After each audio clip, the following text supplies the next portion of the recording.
November 1st, 2021, and the morning edition is live. On today's show, Prime Minister Davis in Scotland for the Climate Change Summit.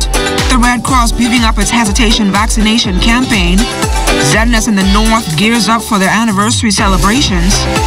And the University of the Bahamas soccer team picking up a big win. So let's start the morning off right.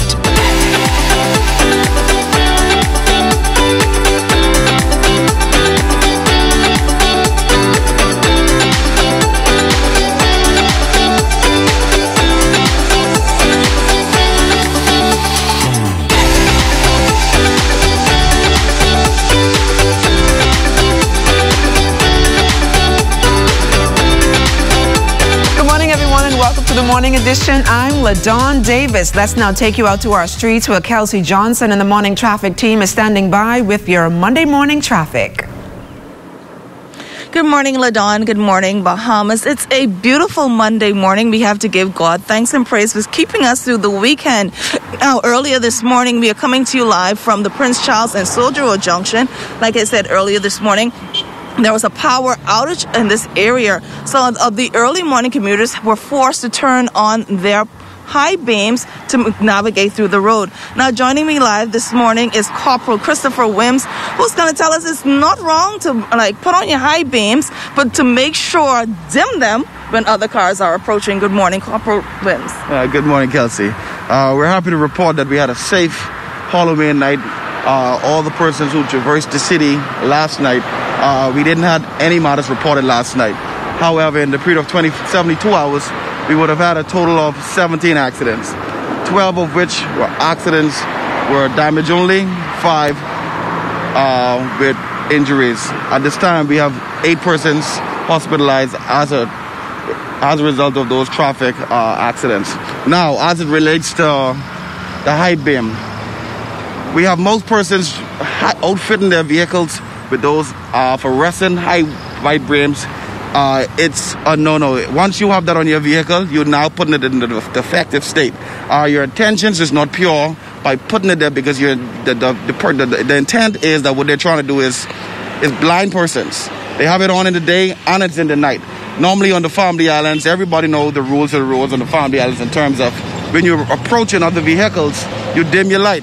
However, in Nassau, we have persons outfitting those vehicles with those them high light beams, and they're keeping it on, it's going to cause an accident. Most of the time, it does. It tends to blind persons that's coming towards them, and persons normally have to slow down. But we're asking those persons, if you are caught with them, you will be cited. You will be cited because you are putting those vehicles in a defective state, and you will cause an accident. What about those cars that only have one headlight working? Is there a fine attached to that as well? Yes, that's $60 fine. However, time is getting ready to change, which means that most persons, when they're knocking off around 5:30, sun will already be done set. So we're asking persons to inspect their vehicles early in the morning. Inspect your vehicles.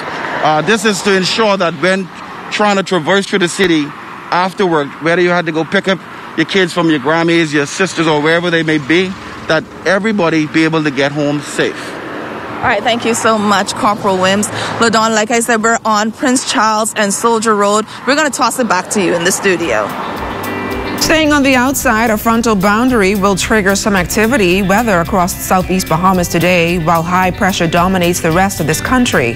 High temperature today is 84 degrees with an overnight low of 66 degrees.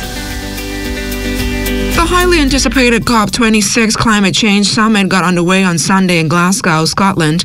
A high-level delegation from the Bahamas led by Prime Minister the Honourable Philip Davis is among delegates from 200 countries looking at how they will cut emissions by 2030 in order to reduce the fallout from global warming. Prime Minister Davis indicated that he and his team will also be engaging world leaders on the way forward. We expect that they would be sensitized by us in the margins. We also would wish to seek how we can monetize what I call our carbon sinks in the Bahamas. We think that's a wonderful opportunity to create another revenue for the country. We'll be pursuing all those matters. Health Minister, the Honorable Dr. Michael Darville, says some policy changes will be necessary at the Ministry of Health moving forward as efforts continue to provide quality health care services across this country. He said efforts are also underway to ensure that the Ministry of Health has the necessary funding to carry out its work in the midst of the ongoing COVID-19 pandemic. A part of the ministry's responsibility was brought to the office of the Prime Minister and the former administration. And some of the healthcare professionals, particularly those who are leading the charge, there was a disconnect because some of the things that happened at OPM with the former administration as it relates to COVID-19 was not properly articulated to the other professionals at the Ministry of Health. And so when I got there, I realized some of the key resources that I needed in order for me to make these transitional changes were not present. 11 new COVID-19 cases reported in the Ministry of Health's latest release, 9 here in New Providence, 1 in Eleuthera, and the other location is still pending. That's a nationwide total of 22,407. 2 of the New Providence cases have a travel history within the past 14 days. 7 of the new cases are male, 58 cases remain in hospital, 6 of them in the intensive care unit. There are 453 active cases with 16 new recoveries, taking that total to 21,116. The COVID-19 death toll remains at 643. Economic Affairs Minister, the Honorable Michael Halkitis, recently defended the anticipated reintroduction of value-added tax on breadbasket items, which are currently VAT-free. He noted during the weekly Office of the Prime Minister's press briefing that it is a very sensitive issue and it's something the government continues to grapple with. VAT was introduced in 2015 under the Christie administration at a rate of 7.5%. However, in 2018, the Minnis administration increased VAT to 12%, and at that time, it eliminated VAT on breadbasket items. But exactly what items are designated as breadbasket? Here's the list. Baby cereal, baby food, baby formula, bread, broths and soups, butter, canned fish, cheese, condensed milk, cooking oil, corned beef, evaporated milk, flour, fresh milk, grits, margarine, mayonnaise, mustard, powdered detergent, rice, soup, and tomato paste. Qualified unemployed Bahamians are being urged to register with the Department of Labor in order to find employment. This as the department partnered with the Sandals Royal Bahamian Resort over the weekend to host a successful job fair. Director of Labor Robert Farquharson says more employment opportunities are available for persons interested in working in the tourism sector. If you are a welder, we need you. If you are a nurse, a teacher, we need you. If you have skills in air conditioning repair, air conditioning installation, we need you. If you are a plumber, we have persons seeking skilled carpenters and plumbers. If you have any of those skills, I guarantee you, if you come to the Department of Labor, we will find employment for you. Church worship services have been greatly impacted by present emergency powers orders, so much so that prior to the recent general elections, Sunday worship services were limited to 1 hour. And while there has been some amendments to the orders under the new administration, little has been said about church operations. President of the Christian Council, Bishop Delton Fernander, gave this update on the issue. At present, we are awaiting a response from the Office of the Prime Minister and the Minister of Health in returns of the time allotted for worship. We have had a productive meeting, and as it stands presently, there's no interference with worship. We are having memorials and the like, and we're just waiting, and maybe they're waiting to do away with the orders and just move towards the plan that they have in store for how to run the country. But churches are free now to have more than an hour worship experience. They're free to have more than in the morning. They can also have in the evening worship experience, but it's up to the government of the date to decide if they're going to change the orders and how they change the orders. But churches are not being bothered with in any way or any form.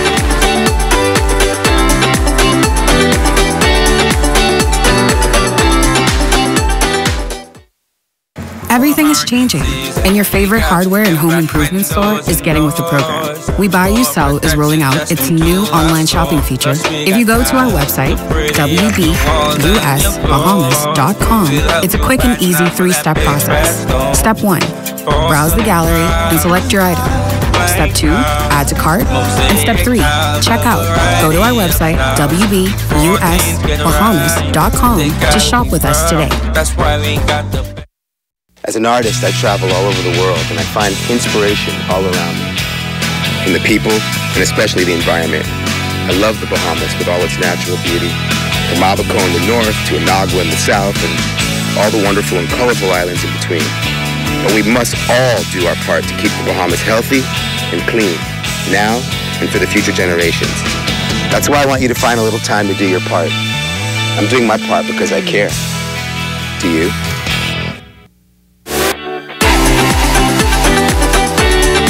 A number of Bahamians have made a name for themselves in professions abroad, and that's the case for our guest this morning. Dr. Bernie Hanna currently resides and practices in Las Vegas, Nevada. Dr. Hanna, welcome to the Morning Edition. Thank you so much, LaDon. Appreciate being here. Now, I know even though you live in Las Vegas, you still have a vested interest right here in the Bahamas, and we'll get to that shortly. But before that, just tell us a little bit about your journey to Las Vegas and how it's going so far. It's going great. I'm a medical doctor. I'm a general surgeon by trade, and currently I'm doing bariatric surgery in Las Vegas. I moved to the United States over 30 years ago, and I've been in practice now for over 20 years doing general surgery and bariatric surgery for weight loss. And here at home, you are the CEO of Revive Bahamas. Tell us a little bit more about that. Revive Bahamas is it's a global brand. There's over 70 clinics worldwide, and I'm the owner and medical director for Revive Bahamas. Revive is a company that has perfected the IV therapy business, where we deliver health, wellness, multivitamins, antioxidants, and treatments to help the body restore itself from fatigue, hangover, dehydration, and other ailments. And are you looking to venture out into any more of these ventures here in the Bahamas soon? Well, Revive is a great company that can offer a lot of therapies, especially now during COVID, where we have decreased immune system. So this is something that we offer that can really boost immune system. We have individuals who come in with dehydration, especially traveling and stuff like that. We also have treatments that can restore energy, jet lag.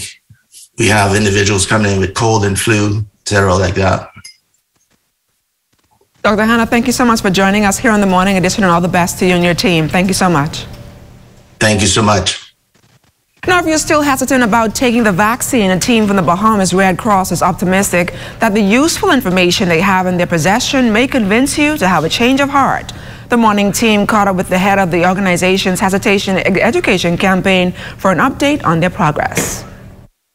Of course, we can't choose for them, but we want them to make that decision that's best for themselves and their family. Thousands of Bahamians are still undecided on whether or not they want to get the jab as a preventative measure to fight the various strains of the COVID-19 virus. Resource Mobilization and Communications Manager Laurie Major hopes the hesitation vaccination campaign would not only assist in changing their minds, but put the country a step closer to herd immunity. We would have had about 3,000 to 4,000 persons who would have asked us for additional information in reference to the vaccine, which showed us that they actually were not vaccinated and were still on the fence in reference to deciding. We thought the campaign was important because a lot of persons were making decisions not to get vaccinated based on information that wasn't necessarily verifiable or factual. And so at the Red Cross, of course, we have access to some information that's been put together through resources and through public health officials around the world that we thought we'd make easily and readily available to the public so that they can make a better decision. The ultimate decision to not get one of 3 vaccines currently available comes amidst a laundry list of uncertainties about the effectiveness of the vaccine and misinformation over social media. Major says the concerns put forth by the unvaccinated are many. The biggest one is, wouldn't the COVID-19 vaccine give me the actual virus or make my infection worse? And there's no evidence to support either. The COVID-19 vaccination does not give you COVID-19 infection, or it doesn't give you the virus, no. Also, we had questions in reference to well, look, I've been safe this far. I've been using my mask and social distancing mechanisms, and while that's helpful, that's proven not to be enough. At this stage, we need to all work together as a community and make the best decision, which we at the Red Cross believe is to get vaccinated so that you can protect yourself, your neighbors, your families. Since the campaign, a small percentage of Bahamians took the jab based on the information they received. However, she says the campaign team plans to expand the program throughout the country this month. Well, most of the schools are still virtual, but what we have done is a lot of pop-up events throughout New Providence and some in Freeport. In Freeport, they're a bit more hands-on based on the community dynamic. So they've actually been transporting persons to the COVID vaccination centers and helping them sign up for the COVID vaccine on the government's website. What we are expecting to do, however, is to expand the campaign to more than New Providence and Grand Bahama in the following 2 months, in November and December, to make sure that all of our family islands have access to this information. I know a few, even right here in our organization, who would have made the decision to get the vaccination, them and their families, due to the information they received. Meantime, Major says members of the Haitian community are not left out, though, as provisions have also been made to assist them in getting access to information that could save their lives. So the information into Haitian Creole, because we know that that's the second largest population within the Bahamas, just to make sure that persons understand the message no matter what language they speak, whether or not they can read or write. It's National Caregivers Month, and here at home, for the first time on November 24th, the day will be officially recognized. Founder of the Fabric of Hope Foundation and member of the Caregivers Network, Dr. Jillian Curry-Williams, says getting a proclamation to recognize caregivers nationwide was a long time coming. I guess 5 years ago it was in the making, because the caregiver is a part of our Fabric of Hope fabric. So it started from way back then. And then there was the book, the Beyond Diagnosis, The Caregiver's Journey. And after I did that, I was like, in the research for the book, I found out that there was nothing here that recognized or acknowledged the caregivers. There was nothing. We explore a new approach to teaching that could possibly change the game for learning, and it begins with students. Here's Lloyd Allen. It's called student-centered learning, a concept introduced in pedagogy that removes the traditional teacher from the driver's seat and allows students to take the wheel, making them accountable for their education. Some of the goals include independent and responsible learning, increased student inquiry, and an education journey moving at the pace of each student. As virtual school was a response to restrictions faced globally due to the pandemic, Minister of Education, the Honorable Gladys Hannah Martin, recently noted the government's response. The Ministry of Education and the teachers and administrations of this nation responded quickly, ultimately initiating and developing its own learning management system for children nationwide to access educational instruction virtually. But has that response worked in the best interest of students? Ministry of Education officials have acknowledged challenges with achieving optimal attendance on the virtual platform, but could this new approach represent a missing link? According to research, some of the benefits of this method include increased collaboration and an active learning environment, students working in peers or groups, and the teacher acting as a guide. The traditional model, however, restricts teachers as the primary providers of information, fostering a passive learning environment with teachers sitting as the gatekeepers of knowledge, providing instructions. These small differences today can determine if a child thrives or if learning is stifled. Growing research is proving that education as we know it is changing. Some platforms that have taken on this modern approach to education include StudySync, which exposes students to new concepts and topics relevant to current issues, known as blasts. And a blast is this. It's really like you're coming up with your own thoughts and you're going to put it in like a tweet, like you're twittering something out. But it has to be in complete sentences and you need to cite evidence. It speaks in a language students can relate. There is also WooClap that invites students into a virtual classroom to participate in real time using their devices. WooClap is also an interactive platform that establishes a real dialogue with your participants. Kahoot, meantime, creates games for students to gain information in a non-traditional way. While some of these platforms come at a cost, more are available for free.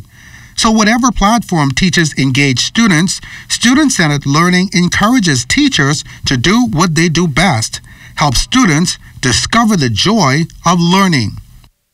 Several outstanding young Bahamians were celebrated as part of National Youth Month for their stellar contributions to nation building. The youngsters received accolades during the Ministry of Youth, Sports and Culture's virtual National Youth Awards ceremony. Minister of Youth, Sports and Culture, the Honorable Mario Boleg, says despite the ongoing challenges facing this country, our young people continue to soar. The nation is in search of young persons who are problem solvers, visionaries, and nation builders, aspired to bring their dreams for self and society to life. We celebrate them and are privileged to have them here amongst us. As such, I am honored to extend congratulations to all of our nominees and each of the winners. We celebrate you and honor you for your achievements and contributions today and those that are to come. Here's a look now at some of the top award recipients. Junior high school teacher at Believers Faith Christian Academy and is pursuing a bachelor's degree in secondary education, history, and geography at the University of the Bahamas. He's a member of clubs like Circle K. At the age of 12, Beijing started a non-profit youth-led organization called It's Our Turn, which provides young Bahamians with the platform to speak about social ills and injustices within society. She's the co-founder of Hello Culture. Mermaid Niche joined the Bahamas Mermaids in July 2020. She uses this platform to make learning about marine conservation fun for both kids and adults. She's the creator of the new animated series, Zuma the Explorer, which targets young kids to promote environmental education. And as we head to the break, we take a look back at today in Bahamian history. On November 1st, 1957, the Taxi Cab Union took industrial action over the government's decision to give white-owned tour companies the exclusive franchise to operate transportation services between Nassau International Airport and the city. The union blocked traffic to and from the airport for about 36 hours. Also on November 1st, 1995, Canadian Imperial Bank of Commerce formed a Bahamian subsidiary called CIBC Bahamas Limited.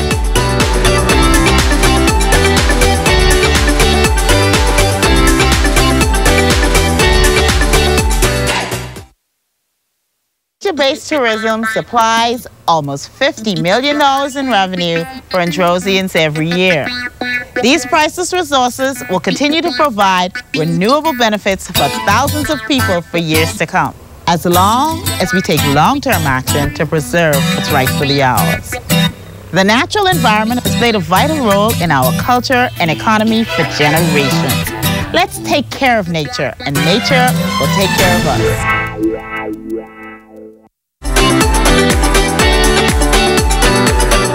The University of the Bahamas men's soccer team finally got in the winning column over the weekend as they played a series of matches over in Florida. The Mingos picked up a 3-0 win over Trinity College. UB got 2 goals from Rishon Roll and 1 from Kamari Hanna, all in the first half. With adrenaline, I'm kind of disappointed that I didn't score more because I was competing with Sean, but we got the dub at the end of the day and I'm very excited. They execute the plan.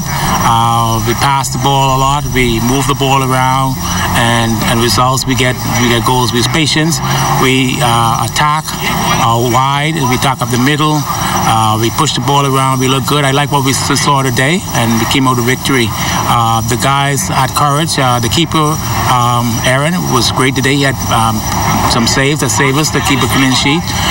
We had midfielders pushing the ball around, and the guys are now developing, and I like what to see. Now we have to go back home and practice on our weak spot. Despite inclement weather, founder of the Diamond Basketball Development Organization, Terrence McSweeney, was determined to officially launch its primary school girls program over the weekend. The program, held at the Hope Center Ministries on Saturdays, is designed to assist primary school girls with improving their basketball skills. Founder of the center, Dr. Carlos Reed, encouraged the girls in attendance to live a purpose-driven life. So if I could leave something with you today, it would be this. You got to discover your purpose, man. Every person on planet Earth has a purpose. God is not that cold, because the word of God says he's no respecter of persons. He would not give somebody a gift and don't give somebody else a gift. He wouldn't give somebody purpose and don't give somebody else a purpose. Every last one of us have a purpose. But what God does is he hide our purpose where we could find it. You don't have to look in the world to find your purpose. You got to look in the inside of you. So addressing the girls was Christian Council President Bishop Delton Fernandez, whose daughter is also a part of the initiative. I think that Terrence McSweeney has shown us, through the collaboration with Dr. Reed, a church, that we can make a difference one child at a time, one person at a time. No one is being paid, but I think that these programs need to be in every basketball court in the Commonwealth of the Bahamas, that we could make opportunities through the guest coaches that are here today, that education can be the way forward.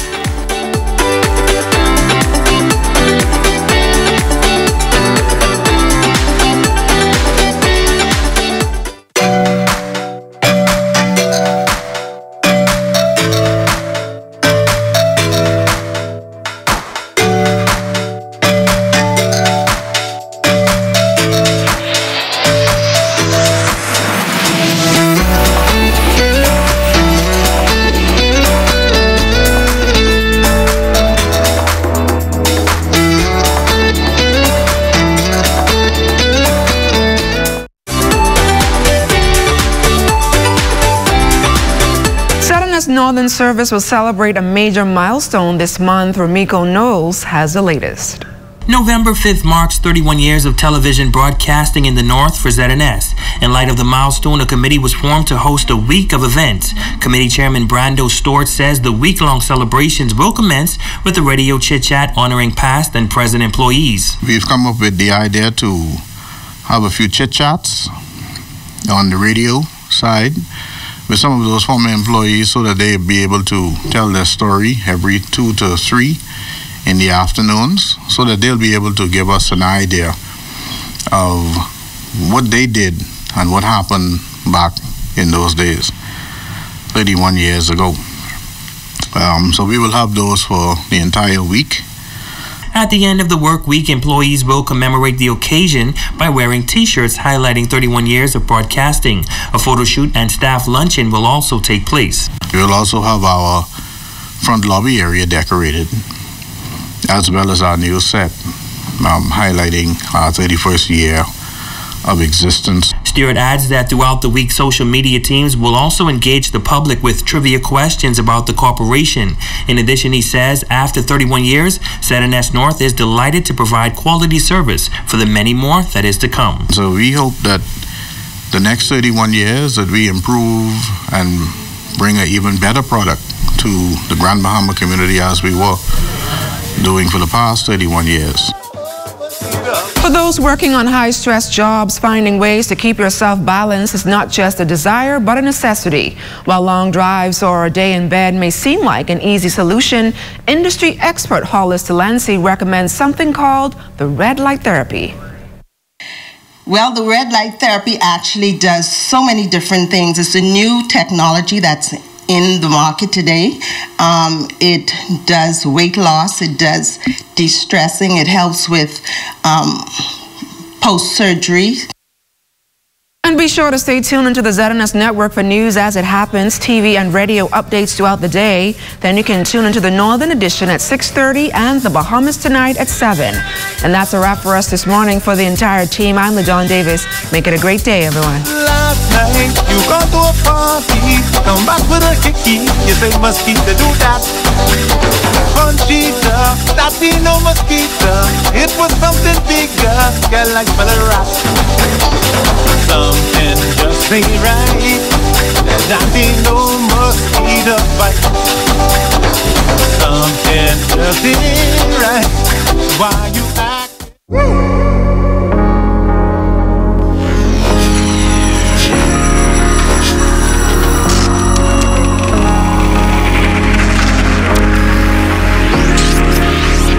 You're watching the ZNS Network, the People's Station.